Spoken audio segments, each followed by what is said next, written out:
What's up, YouTube? So in this video, I'm gonna be giving my game day report, like I'm gonna be doing every week, um, going over injuries and stuff like that.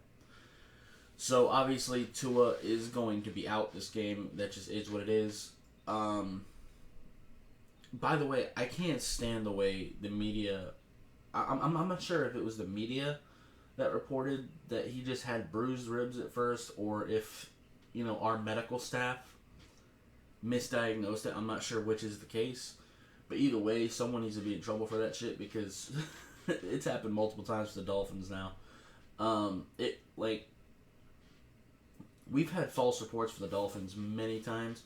I can't think of a super great amount of examples, but one off the top of my head right now is the Ryan Tannehill situation. When he blew out his knee, they originally said it was just a sprained knee. And then it turns out that he actually ripped every ligament off the bone. So they've done this type of thing before, and they kind of made Tua look like a bitch, because if it was just some bruised ribs and he had to be carted off the field and, all that stuff, then that would have been pretty... That would have made him look pretty weak. But that's not the case. They made him look like kind of a bitch, which really annoys the shit out of me. But I wanted to talk about that real quick. So, anyway, it looks like Jesse Davis is at least going to be active. I don't know if he's going to play. I know Brian Flores said that he was going to make changes to the offensive line, but he's keeping that close to the chest as far as who's actually going to be starting. So we'll have to see there.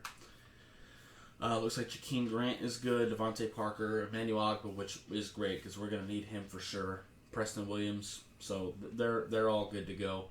So we pretty much have all of our receivers. We should have Will Fuller back this week as well, which is nice. So we should have our entire receiving core. As far as the Raiders go, Derek Carr has gotten the go-ahead. He had an ankle injury, so it was uncertain. And let me tell you, if it wasn't, if he didn't play, it would have been Nathan Peterman we would have been playing against, because I guess Mariota is on IR as well, so it would have been Nathan Peterman we would have been playing against, which would have been interesting. I think Xavier Howard would have had a field day against him, but whatever. So he's gonna be out. Richie Incognito is out. Let's go ahead and take a look at the guard situation for them.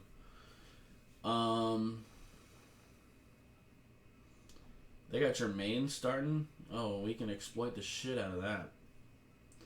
Alex Leatherwood. John Simpson.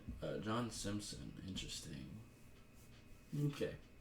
So their offensive line is going to be a little bit more questionable. I definitely think that we can beat up on Leatherwood. I think if we use a mixture of, speed and strength on that side, I think we can really exploit the shit out of him. Put Ogbah over there on one snap, and then put maybe Van Ginkel or Phillips on another snap, and just really keep him on his toes. I think we can kind of whoop up on him. And probably attack that guard position too, just because Richie's not there. So I would test John Simpson for sure. So hopefully our interior offensive linemen can really show themselves today. And Jermaine's not great either. So I think we can exploit the right tackle and both guards if we're diligent. Colton Miller is not amazing either. They can all be decent, like run blockers, but pass protection we should be able to exploit this. So there's that.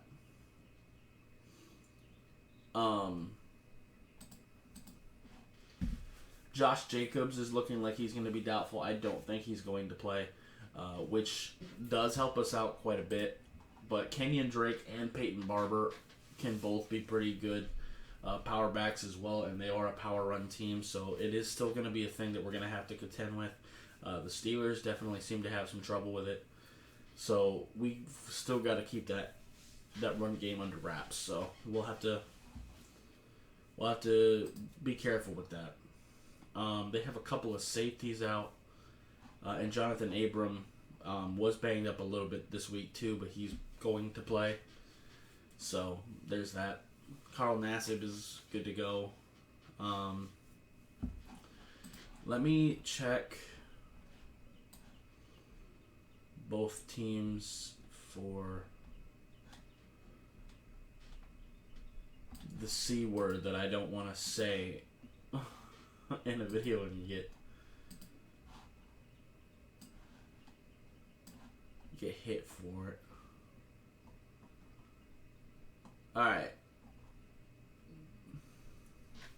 Yeah, no one's got it. Okay. Just confirming. Real quick, I just want to see on the Dolphins website if the depth chart has changed up for the offensive line. Probably not. No, it's still showing the same. But Brian Flores did say he was going to be changing things on the offensive line. But we'll have to see exactly what those changes mean. I was just curious if it would show a change. So we'll have to see as far as that goes. Hopefully Austin Jackson and Jesse Davis are both going to go out of the lineup. I said it live, and I think I said it in my videos earlier this week. What I would like to do is start Liam Eichenberg at left tackle.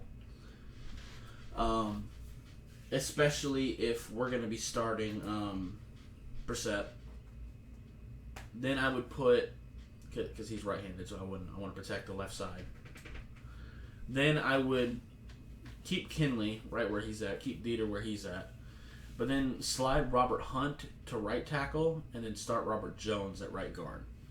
That's what I would do, just to get Jesse Davis and Austin Jackson out of there. But that's me. I'm not a big fan of Michael Dieter either, but we don't have a better option at center, so we're just going to have to deal with that. Let's take a look at their safety situation.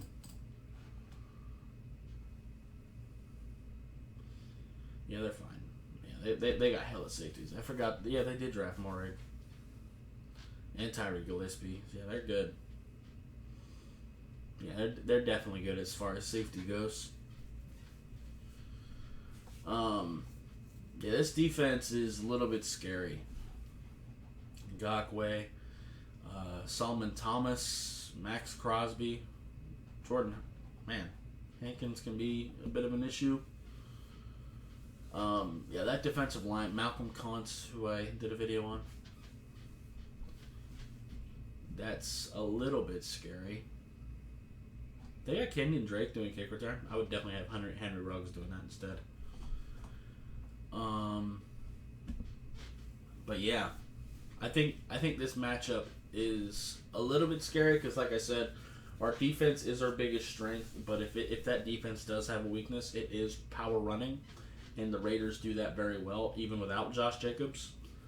Now, luckily, like I said, I think we can exploit Alex Leatherwood. Jermaine doesn't impress me, and Richie Incognito is going to be out. So we'll have to see what happens with their left guard situation. We'll just have to see what happens there. But, yeah. Anyway, that's going to be it for this video. If you liked it, appreciate hitting that like button. If you have any questions or comments in the comments down below, subscribe if you haven't already, and I'll see you next time. Bye, guys.